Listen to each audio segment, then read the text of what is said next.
Salut, on accueille aujourd'hui un comédien et animateur qu'on a vu dans de nombreuses séries et programmes télé. Merci à lui d'être à nos côtés et bonjour, Johan Sauveur. Bonjour à tous. J'espère que vous allez bien. Il fait très très beau ici. Est-ce qu'il fait beau chez vous? En Auvergne aussi, hein, donc l'été arrive enfin. Voilà, c'est ça. À la fin août, c'est bien. C'est ça. Donc, Johan, depuis quel âge es-tu comédien?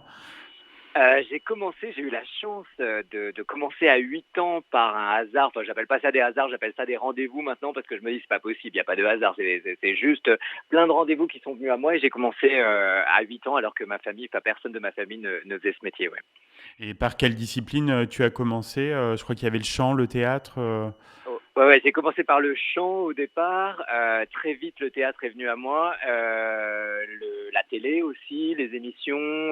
C'était mélangé entre le chant, théâtre et des émissions télé. On faisait ça, plus des tournées où je représentais la France pendant pas mal d'années. Du coup, j'ai fait le tour du monde de 8 ans à 16 ans. Donc je parlais des séries, tu as eu des rôles récurrents dans pas mal hein, de séries, dont peut-être une un peu plus importante, je pense à Julie Lescaut.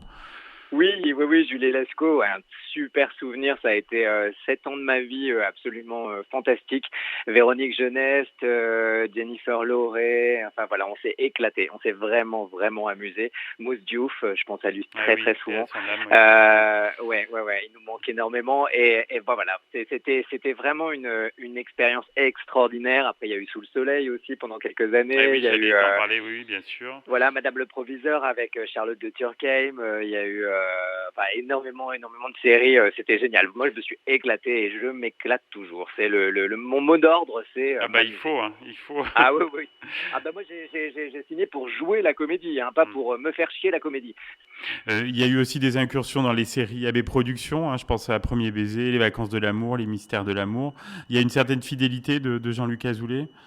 Oui, tout à fait. Ouais. Une amitié de Jean-Luc et une fidélité aussi.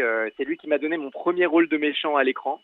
Ah c'est bon ça. J'en Ouais. rêvais, Ouais. j'en rêvais. Je faisais que des gentils et tout, c'était génial, hein, mais je voulais avoir un méchant. J'ai eu mon premier rôle avec lui, et après, j'ai pas arrêté de faire les psychopathes, les violeurs, les malades mentaux, ce qui m'a beaucoup amusé.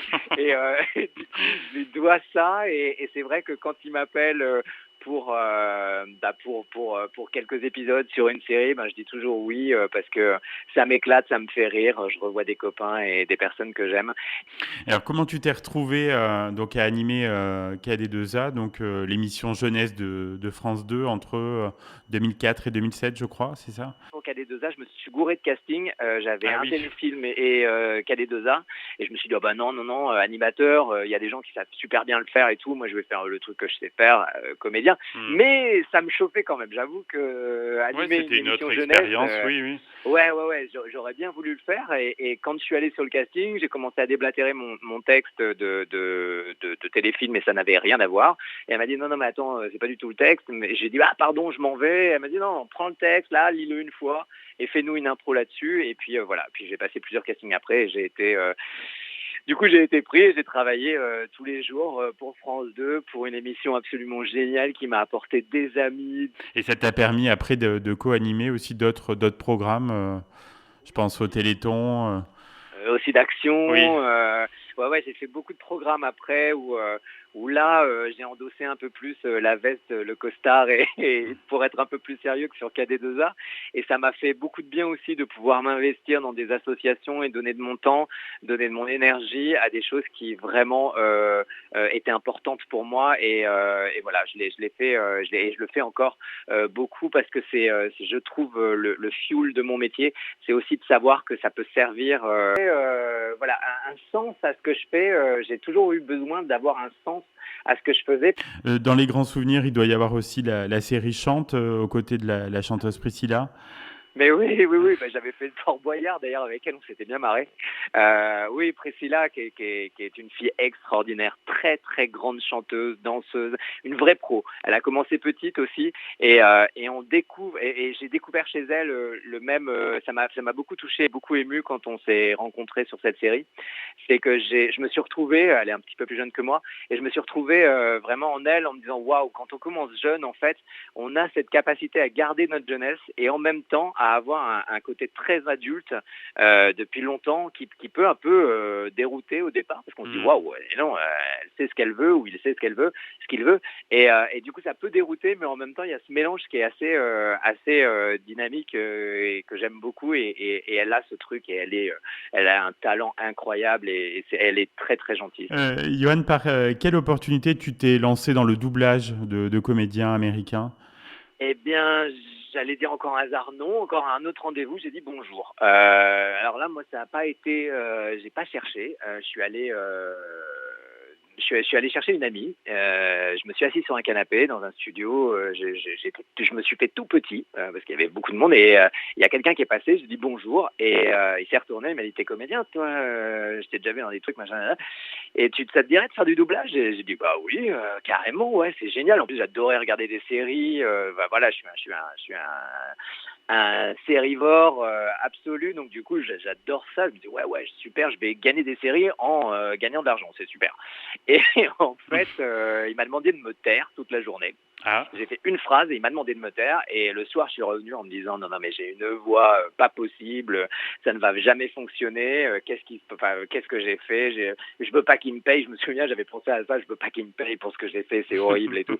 Et il m'a rappelé le soir en me disant je t'ai fait taire parce que t'as une voix, en plus d'avoir du talent, t'as une voix assez intéressante et du coup je voudrais te donner un rôle dans la série, un gros rôle qui arrive et je suis resté comme ça et j'ai appris le doublage très très vite parce que j'ai eu un rôle récurrent dans une série tout de suite. Donc j'ai eu cette chance-là de commencer, on va dire, très très vite et fort. Quoi. Et ça fait quoi d'être la voix française de Zac Efron alors?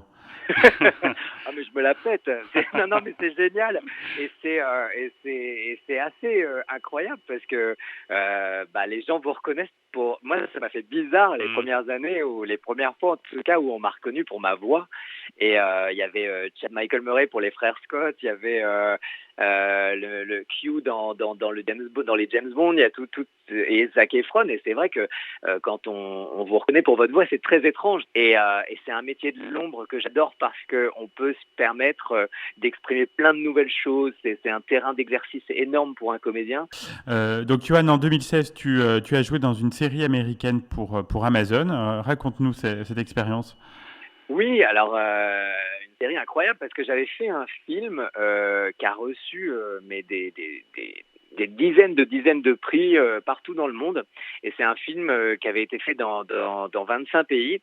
Donc un gros truc. Et la prod après m'a dit, écoute, ça marche super bien ce que tu as fait, tu as reçu des prix et tout. Donc on voudrait continuer avec toi sur une série. Et la série a été vendue à Amazon. Donc on s'est mis à tourner au départ sans Amazon, ça s'est vu, on le sentait bien. Et après il y a eu Amazon qui a racheté et on l'a senti. Ça a tout aussi. changé.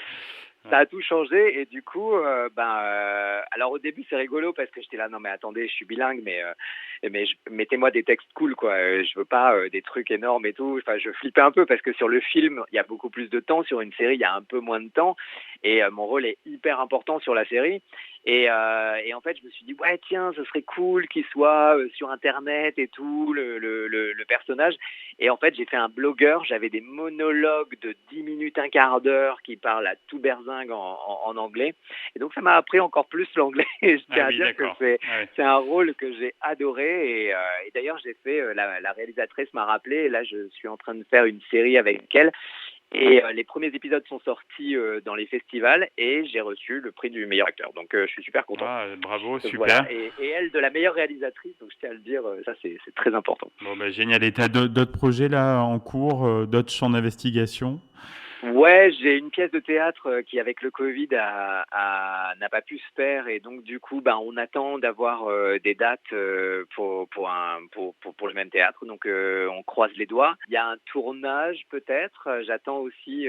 Cette histoire de Covid est un peu perturbante pour toutes les prods et tout, et pour nous, parce qu'on n'a pas parfois la possibilité de connaître les dates. Donc, normalement, je devrais faire un long métrage et je suis en train d'écrire aussi une série. Donc, il y a pas mal de de choses sur lesquelles je bosse. Et puis il y a le nouveau James Bond qui va sortir, dans lequel j'ai doublé Q comme d'habitude, et pas mal de longs métrages et de séries sur Netflix, Amazon et autres pour le doublage. Bon, parfait, tu es très occupé. Continue de t'éclater dans tous ces projets. Et merci beaucoup, c'était très sympa. Mais merci, c'est vraiment cool, et merci de donner la parole aussi à des personnes comme ça, multitalents entre guillemets, c'est-à-dire autant des gens du doublage qui sont avant tout des artistes comme toi, comme le réalisateur qui est avec toi. Enfin, ça fait du bien d'entendre tous ces métiers, on va dire, qui sont très importants et que les gens connaissent pas parfois, et c'est super agréable. Donc merci de mettre la lumière là-dessus. Avec grand plaisir, Yoann. À bientôt sur cette antenne. Au revoir.